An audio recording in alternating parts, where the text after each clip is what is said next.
Hello everyone, मैं एक नई कहानी में आपका स्वागत करता हूँ। उम्मीद करता हूँ आप और आपका पूरा परिवार स्वस्थ और अच्छे होंगे। तो देखिए, एक बात कहना चाहता हूँ कि बहुत जल्द हमारे 50 एपिसोड कंप्लीट होने वाले हैं। मैं रोज एक कहानी सुनाता हूँ रात 9 बजे। लेकिन अभी तक हमारे 50 लोगों की फैमिली नहीं बन पाई है यूट्यूब पे, तो आप लोग अपना प्यार दिखाइए और जल्दी से इसको पूरा कीजिए। तो चलिए कहानी की ओर बढ़ते हैं आज के। देखिए, आपने बहुत सारे केस देखे होंगे कि पुलिस किस तरह से सॉल्व करती है। मैंने भी अपनी चैनल पे कई रखी है। लेकिन आज के जो केस है उसे पुलिस को सॉर्ट आउट करने में पूरे 30 साल लग गए। इस केस को सुलझाने में पूरे 30 साल लग गए। ऐसा नहीं कि उन्होंने कोशिश नहीं किया पहले, बाद में उन्हें क्यों ये याद आया, ऐसा कुछ नहीं है। जब ये क्राइम हुआ, उस वक्त कातिल को पकड़ने के लिए पुलिस ने अपने बेस्ट दिए, जो भी हो सकता था उसे उन्होंने किया। फिर उस समय जब ये कहानी होती, टेक्नोलॉजी नहीं थी, तो कुछ समय बाद टेक्नोलॉजी आती है। लेकिन टेक्नोलॉजी का भी सहारा लिया जाए तो ये केस सॉल्व नहीं होता है। लेकिन केस कैसे सॉल्व होता है वो आप कहानी के अंत में जानिएगा। तो चलिए कहानी को मैं सुनाता हूँ। क्या है पर कहानी, चलिए मैं आपको बताता हूँ। तो ये कहानी है ब्रिटेन में रहने वाली एक महिला जिनका नाम मारिया है। इनकी उम्र लगभग है 39 ईयर्स। और ये कहानी है 1994 की। ये मारिया के दो बच्चे हैं, एक उनका हस्बैंड है, पेरेंट्स है। अब मारिया एक जॉब करती है, अपने पेरेंट्स और परिवार से दूर एक जगह रहकर जॉब करती हैं। अब चूंकि इनका जॉब कहीं और था, परिवार कहीं और रहते थे, तो इन्हें वीकेंड में 2 छुट्टियां मिलती थी। अब 2 छुट्टियां मिलती थी तो ये वीकेंड पे अपने घर, अपने परिवार से मिलने, बच्चों से, हस्बैंड से, पेरेंट्स से मिलने हर वीकेंड पे जाया करती थी। ये इनका हमेशा का नियम था। यही सिलसिला चलते रहता है। और एक बात बताऊं इनके बारे में कि ये कभी कभी सेक्स वर्कर का भी काम कर लेती थी।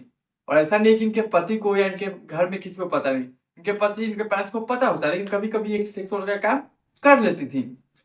चूंकि अब उनके बच्चों को पालना रहता है, उनके हस्बैंड को भी देखना रहता है, परिवार को भी देखना, बूढ़े बूढ़े माँ बाप को देखना रहता है। खैर, अब समय आता है 1994 में ही 8 अगस्त।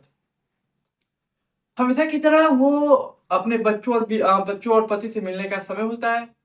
लेकिन 8 अगस्त 1994 जो उसका वीकेंड का डे होता है, वो इस बार पति से मिलने, अपने हस्बैंड से मिलने नहीं आती है।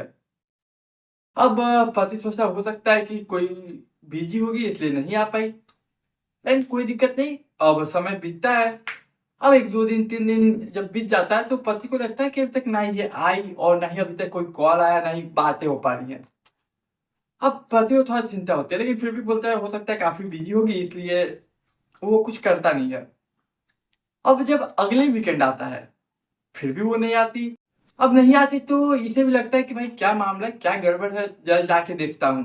क्योंकि ऐसा कभी नहीं हुआ कि वो नहीं आई वीकेंड पर, और यहाँ पे एक वीकेंड तो आई नहीं और दूसरा वीकेंड भी आ गया और वो नहीं आई। तभी जहाँ मारिया रहती थी वहां चला जाता है। अब वहां पे जाता है उस घर में जहाँ पे वो रहती थी। तो जैसे वो जाता है उसके घर में तो देखता है कि सामने गेट खुली हुई है। अब गेट हुई है और उस बदबू टाइप की कुछ स्मेल आ रही है। अब वो गेट की ओर बढ़ता है और गेट खुलता है पूरी तरीके से। गेट खुलता है, सामने मारिया की लाश देखकर अक्की बक्की हो जाता है। मतलब उसे समझ नहीं आता ये क्या हो गया। अब मौका वारदात पे पुलिस पहुंचती है। अब पुलिस देखती है कि मारिया सामने फर्श पे पड़ी हुई है और उसके बॉडी पे काफी चाकू के वार हैं। अब जिसने भी मारा है काफी, मतलब उसके अंदर काफी गुस्सा था, काफी बदला लेने की भावना थी। काफी वार, लगभग फोरेंसिक रिपोर्ट की माने तो लगभग 50 से ज्यादा वार रहते हैं। 50 नहीं, 80 से ज्यादा वार रहते हैं। एग्जैक्ट नंबर नहीं पता। तब पुलिस आती है, फोरेंसिक टीम भी आती है। अब वहां पे फिंगरप्रिंट्स जो होते हैं वो भी उठाती है, वहां जितने भी फिंगरप्रिंट्स होते हैं। लेकिन वहां पे एक बैग मिलता है, शॉपिंग बैग, जो कि आमतौर पर आप सामान कहीं से लेते होंगे तो एक बैग देता है कैरी करने के लिए। वो बैग मिलता है, वो उठाती है। प्लस मारिया के हाथ में उसके अंगूठे थे, वो उठाती है। उठाने के बाद अब वो जो बैग था, अब उस पे उन दुकान का पता लिखा हुआ था।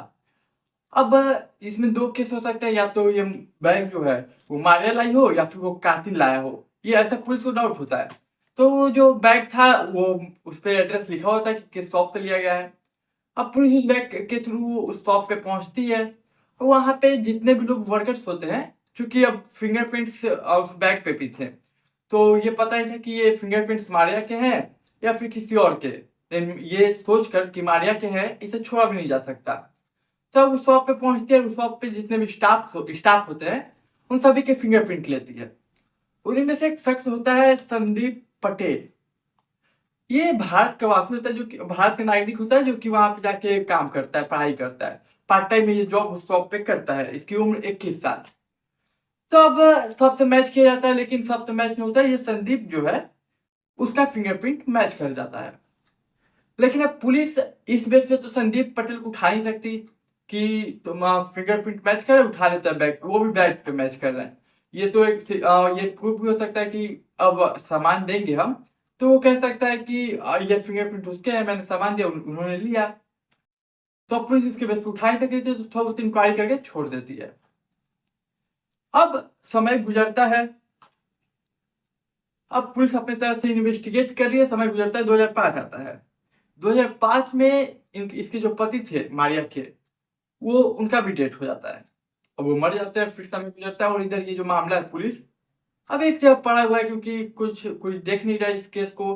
बीच बीच में कुछ कुछ ऑफिसर आते थे जो देख लेते थे, क्योंकि कोई सबूत मिला नहीं। अब समय गुजरता है, साल आता है 2012। 2012 में थोड़ी टेक्नोलॉजी डेवलप करती है।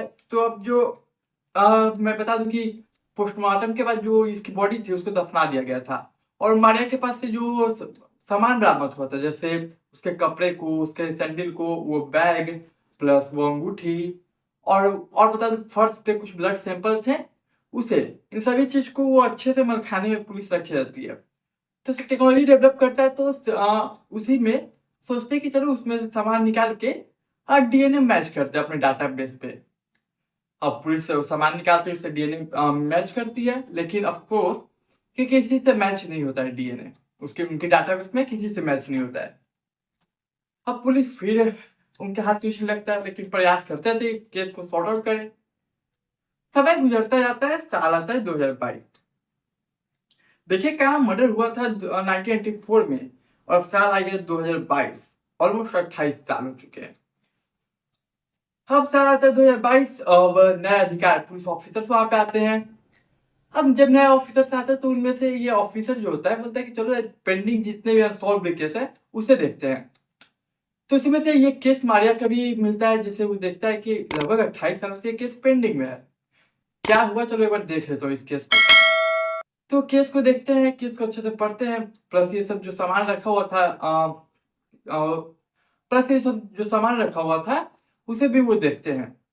तो जब ये सब केस पढ़ने वाले सामान को देखते हैं कि जो मलखाने में रखा रहता है, तो उनमें से वो उनकी नजर पुलिस वालों की अंगूठी पे पड़ती है, उस पुलिस वाले की, आयु की। अब आयु की नजर अंगूठी पे पड़ती है, तो देखते हैं कि उसमें एक बाल का टुकड़ा फंसा हुआ है, मतलब एक बाल का टुकड़ा फंसा हुआ है उसमें। अब उन सोचते हैं कि ये काम करके फोरेंसिक के लिए भेजते हैं, इसका टेस्ट करते हैं। अब ऐसा नहीं है कि वो ये नहीं कहते कि इससे पहले जो पुलिस आई उन्होंने इन्वेस्टिगेट नहीं किया अच्छे से, या ये नहीं कह सकते कि उन्हें दिखा हो सकता है कि उन्हें ये बाल का टुकड़ा नहीं देखा हो। तो अब फोरेंसिक के लिए भेजा जाता है। अब उसकी फोरेंसिक की भेजा जाता है, और इधर जो है अब पता कैसे इसकी जो मतलब डीएनए इसकी सैंपल किससे मिलाई है। अब चूंकि अब पुलिस वजह से तो बहुत कठिन काम है, पूरे ब्रिटेन में एक शख्स का पूरा डीएनए मिला ना, ये बहुत ही कठिन काम है। लेकिन खैर ये करे उससे पहले एक काम करते, जितने भी सस्पेक्ट लिस्ट है उनको निकालते, शायद उनमें से कोई किसी से मैच कर जाए। जब पुलिस वो अधिकारी देखते हैं कि सस्पेक्ट में केवल एक इंसान है, केवल एक ही इंसान है जो सस्पेक्ट है। उन्हें लगा था कि 5-10 सस्पेक्ट होंगे, लेकिन एक ही सस्पेक्ट था जिसका नाम था संदीप पटेल, जो कि 21 साल का उस वक्त था, और अब लगभग 37 ईयर का हो ही गया होगा, आप कैलकुलेट कर सकते हैं। 2022 की बात है। तो एक ही सस्पेक्ट था, बोले चलो मिला के देखते हैं। अब पुलिस इस बाल के टुकड़े को के डीएनए को उस संदीप से मिलाती है, क्योंकि जबकि बहुत पुराना हो गया था उस समय इस सस्पेक्ट था, तो इसके डीएनए वगैरह लिए गए थे। तो अब जब पुलिस मिलाती है तो ये डीएनए मैच हो जाता है। मतलब ये बाल का जो टुकड़ा अंगूठी में फंसा हुआ था, और ये अंगूठी किसका था, मारिया का, जो पुलिस को उस वक्त मिला था। ये अंगूठी में बाल का टुकड़ा मैच हो जाता है संदीप से। अब एक पुख्ता सबूत मिल गया पुलिस को। अब ये ऐसा सबूत है जिसे कोई झुटला नहीं सकता, कोई कोर्ट या कोई इंसान झुटला नहीं सकता फोरेंसिक रिपोर्ट को। लेकिन अब इतने सालों में लगभग कहाँ 1994 की बात है, कहाँ 2022 आ गया, तो अब भाई ये भाग भी गया होगा, ये कहीं दूर भी चला गया होगा, अब कहाँ होगा इसका ठिकाना। फिर मशक्कत करने के बाद पुलिस को पता चल जाता है ये कहाँ है। अब पुलिस पहुंच जाती है और उसे उठाते तो बोलता है कि मैंने किया क्या है। अब यहाँ तक कि वो भी भूल गया था इस केस के बारे में कि मैंने ऐसा कुछ किया या फिर ये केस भी है। तो पुलिस उसे बाकायदा वो प्रूफ दिखाती है कि देखो तुम्हारा डीएनए मैच हुआ है। अब उसे कोर्ट ले जाया जाता है। कोर्ट में अब प्रूफ किया जाता है कि देखिए डीएनए के माध्यम से कि डीएनए वहाँ पे मिली, और भी एक दो सपोर्ट दिखाया जाता है। और अब वो संदीप भी कबूल कर लेता है कि हम मैं नहीं मारा। कोर्ट में केस चलते रहता है। साल आता है 2024। अभी जब मैं कहानी सुना रहा हूँ आपको, 2024 में उसे उम्र कैद की सजा मिल जाती है। लंदन कोर्ट उसे उम्र कैद की सजा दे देती है और उसकी उम्र अब लगभग 49 साल होती है। कहाँ उस समय 21 साल का था 1994 में, और कहाँ 2024 49 साल। लेकिन बाकी की जिंदगी वो 49 में अब 51 हो गई, क्योंकि 22 में 49 था। आप कैलकुलेट कर लीजिएगा। तो अभी लगभग 51 साल का वो है और अब बाकी की उम्र वो जेल में काटेगा। अब बात आती है कि मारने का मोटिव क्या था। अब मैंने बताया कि आपको कितने बुरी तरीके से मारा था इसने। बॉडी पे लगभग 80 से ज्यादा वार चाकू से किए गए थे। ये अब एग्जैक्ट नंबर नहीं पता, लेकिन अफसोस कि अभी तक मोटिव क्या है उसने नहीं बताया। उसे सजा तो कोर्ट ने दे दी और सजा भी हो गया, लेकिन मोटिव अभी तक पता नहीं चला कि मारने का मोटिव क्या था। हो सकता है आगे पता चले। अगर आगे पता चले तो मैं कोशिश करूंगा कि आपको किसी कहानी में बता दूं कि मोटिव क्या था। अभी तक तो उसने इस अपने बयान में नहीं बताया कि मोटिव क्या था मारने का, लेकिन इसे सजा हो गई। तो मिलकर तो यही है। तो देखिए कितने, अब जब पुलिस वाले चाहते हैं तो किसी भी केस को, कितने भी पुराने केस हो मैटर नहीं करता, सॉल्व कर ही देते हैं। और बहुत सारी कहानियां मैंने सुनाई जिसमें एग्जाम्पल है कि एक से एक पुराने केसों को सॉल्व किया। एक फटी हुई पर्ची से एक शख्स का पता लगाती है, ना कि पता लगाती है बल्कि उसके कातिल तक पहुंचती है, मात्र एक फटी हुई पर्ची से।